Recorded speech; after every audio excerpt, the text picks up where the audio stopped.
2024 newly flag down rate. Ito yung flag down rate ng mga bagong calibrated na mga taxi ngayon guys. Dating 40 siya, ngayon 50 pesos na. So ipapaliwanag ko ngayon sa inyo ang pagpatak ng metro ng taxi. So start natin guys, ito 50 pesos kaagad siya. So ang nadagdag lang kasi is 10 piso, pero yung patak niya is katulad pa rin dati na 2 pesos per minute, and then 13.50 per 1 kilometer.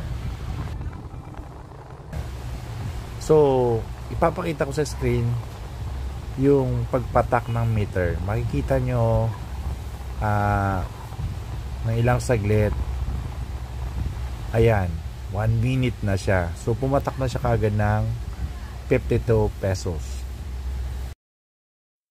At tong sa kanan naman, kung mapapansin nyo, yan yung kilometer distance.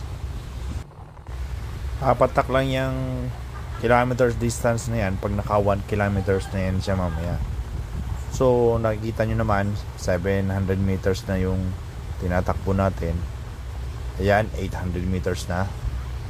So konting tiis na lang at magiging 900 meters. After nun 1 kilometer na yan.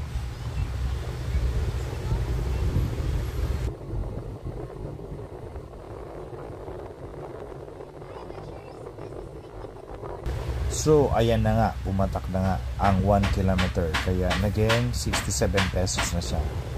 So yun lang guys ang masishare ko. Salamat sa inyong panonood. Bye bye.